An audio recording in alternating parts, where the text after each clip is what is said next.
Party ఎంపీలందరూ కూడా అమిత్ షా నియంతృత్వం నశించాలని పెద్ద బ్యానర్లు ప్రదర్శిస్తున్నటువంటి దృశ్యాలు మనం చూస్తున్నాం.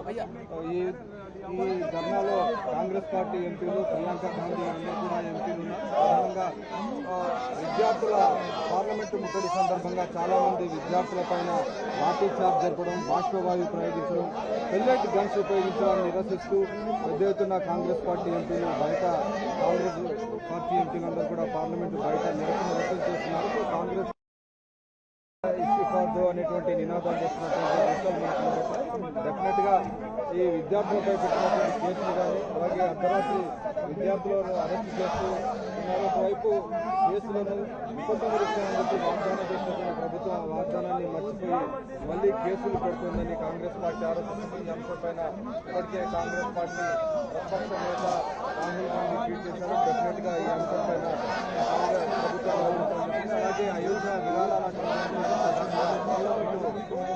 సమాజ్వాదీ పార్టీ